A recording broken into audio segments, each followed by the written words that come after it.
people work in agriculture? I'm going to just make a connection here between how many people work in agriculture and how many people are connected online. So if we look worldwide, around about 4 billion people have access to the internet. 5 billion people have mobile phones. You put those stats together and you're looking at digital agriculture and technology, what potential there is for innovation. Hello, panel. Thank you for being here. I'm going to say hello to Christine and Mariana and Simon. Mariana, tell everybody who you are and what you do. Hi everyone, I'm Mariana Vasconcelos. I'm co-founder and CEO at AgroSmart. We are a leading digital agriculture platform in Latin America. We monitor crops with sensors, satellite imagery, and we support decision-making in the fields for the farmer and for the whole supply chain to make it more productive and climate resilient. Christine, tell everybody who you are. What do you do? Hi, everyone. I'm Christine Gould. I am the founder and CEO of Thought for Food. I'm here in Switzerland, but we are a global organization that is set up to equip the world's largest generations, which are millennials and Gen Zs, to solve the prevailing challenges facing our food systems by bringing their digital savviness, their entrepreneurial spirit, and their purpose-driven mindset to the fore. It's great to be here. Good to have you. Simon, what got you the seat at the table? Tell everybody who you are and what you do. Hi, everyone. I'm Simon Winter. I'm the Executive Director for the Syngenta Foundation for Sustainable Agriculture. And we help create a bright future for smallholder farmers who are currently not well connected to markets, not well connected or using modern technologies.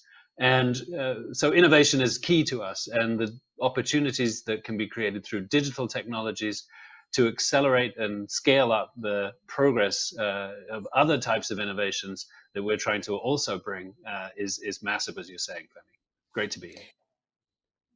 Good to have you, panel. I'm so looking forward to this conversation. I want to start with something very quickly, very briefly, which is in the digital agriculture tech field. Name one innovation that you love, that sticks with you, that you always talk about. Just one to get us started so we know what you like. It can be from your own organization, your own company. I will not hold that against you. Simon, you start. So from my side, I think the innovation that we're helping, which I think can be transformational, is something we call the e-Farmers Hub.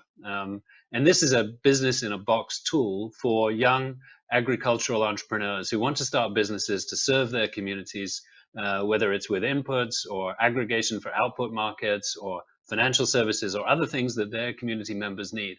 And this technology then enables them to connect to the farmers on the one hand and connect to suppliers or customers and so on the other hand. And it can be, I think, transformational as we get it scaled up. Christine, when you're thinking about innovation in the digi-agri field, what stands out for you? Give us an example. Sure. I mean, I could definitely say things like machine learning, big data, blockchain. But to be honest, I think the most game-changing innovation is the power of social media platforms if we use them in the right way.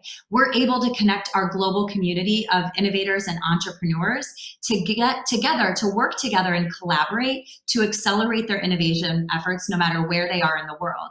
And they're actually sharing a lot of ideas and best practices with each other to reduce duplicative efforts and actually accelerate the speed at which they're able to achieve impact. So the community platforms that digital allows has been truly game-changing for fostering more innovation and better, more efficient innovation.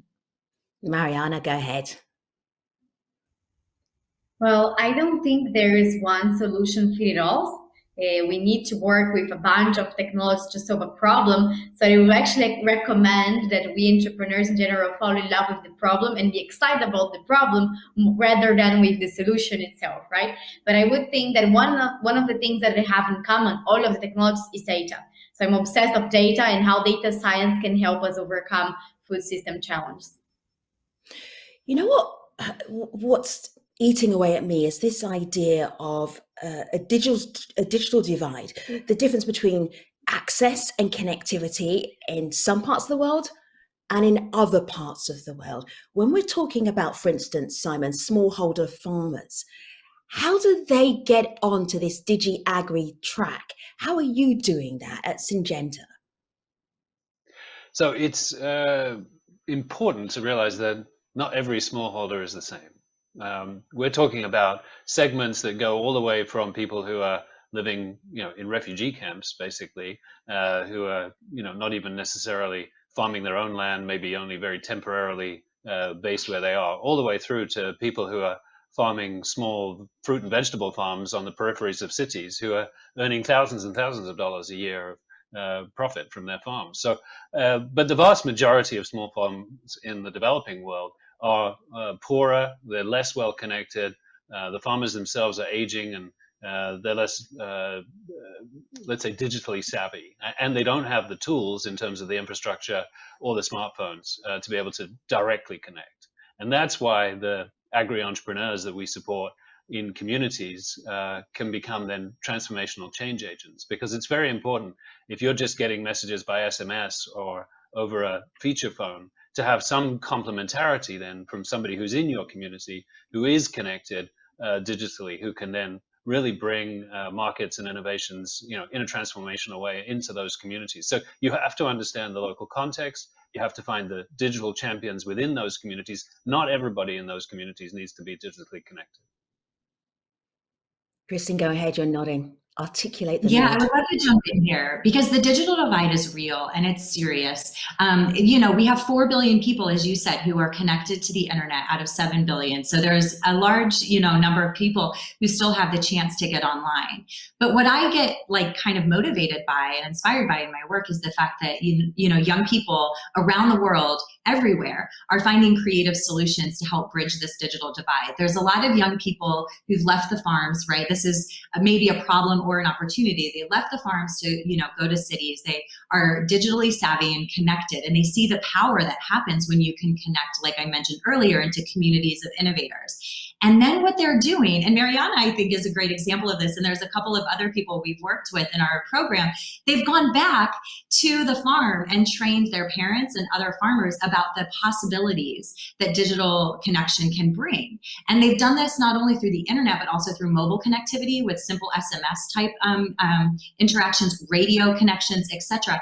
But that power of bringing data and information to farmers is being solved in a lot of places by young people. And we've even had people, reach really remote groups like indigenous populations, etc., to bring also their information back into our platforms. So we're also learning from traditional knowledge, right? And can bring that into technology-based solutions. So the bridge that I see young people playing in bridging that digital divide is really interesting and exciting. And we're doing a lot of work at the moment in my organization to help do more of that. Mariana, I want to be very candid from your perspective, and that is the barriers for innovators. If you were going to be very direct, very candid, very honest, the barriers, and then how you've seen them being overcome. Go ahead, Mariana. Well, I agree with Christine that many times the barriers are opportunities. So in our case, I come from a farming family and we use technology to bridge the two worlds. And I think technology has an important role in succession. As before, no one wants to stay in the field, and now that we can have the digital element, it becomes attractive again to youth to engage and try to solve agriculture problems. So in our case, specifically, infrastructure and connectivity is a problem. In Brazil, Latin America, and emerging countries, connectivity is very low in the fields, but we were able to create a platform where we would collect data from the hardware independently from pre-existing internet. And we understood that, and on top of that, we built our data solutions and so on. But in terms of barrier, there are some barriers, yes, we can overcome it, and we will continue to find creative solutions, but we do need support. And that's where I think the ecosystem plays an essential role. We participate in the Thought for Food program. Those kinds of initiatives are super important, so we can connect with other people and we can learn from, and we can be introduced to opportunities. And I still think the market access is very expensive for startups. I think there's a very hard to scale up way. When we look all of the agtechs around the world, it's hard to get to the mass markets. But where do we go there? There's a lack of financing for the farmers to acquire technology. There is a lack of financing for startups. The capital available that are patient enough to wait that digital transformation journey is hard to find, especially in emerging countries. So I think those things has to be shared. we need more access to capital, and we need to split the cost on education, because actually changing the mindset of the farmer, like we're already solving some barriers in the technical side of the connectivity, but there is education level too. And that's where Syngenta Foundation, for example, has an important role on helping us to engage the smallholder farmers, unite them, educate them on what is important to look at and why they have to change, because otherwise it's only on working together that we were able to feed the world in the future and doing it in a sustainable way. I am going to say a word and I want you to instantly react when we're talking about digi-agriculture and accelerating innovation. Christine, partnerships. Yay. I like that one. Good answer. Simon, partnerships. Essential. Because of what Mariana was saying about the importance of the ecosystem. There's one of the problems at the moment is there's too many startups trying to work this out on their own, and they're really struggling for all the reasons Mariana articulated, and yet the ecosystem is still weak and not really being brought well together. Mariana, she's going to have the best answer. She's had the longest to think about it. Partnerships. No, I do. And I think like agriculture is all about nature, and nature is a complex ecosystem. So we need like a strong ecosystem so we can navigate it, and we cannot do it alone. So for me, it's like the only way to survive and to grow. If I'm an innovator in the digi-agri field, what encouragement would you give me in a sentence? Mariana. Well, I think it depends on where you are, but I believe there's many, many innovators that are coming from farming families, and it's the chance we have to make a change. And that is very connected to our purpose, like to help to change our family, like economic activity, to help change our country economies and change the world. So I think agriculture has such an important role, and that's why like they address so many SDGs. Like it's one of the few industries that can actually affect and contribute to so many of the sustainable development goals, that we are actually able to start small, start local, and make a big change. That was a long but powerful sentence. Christine, in a sentence, I'm an innovator, digi-agri tech field.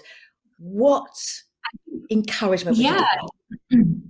I think digital agriculture is a chance to, think outside of the box and to connect unexpected dots. There's all kinds of digital innovations in all kinds of sectors that we can bring together to create transformational solutions for food and agriculture. And it requires that, mindset that actually I see happens in digital natives because they've been exposed to so many ideas and concepts through the internet.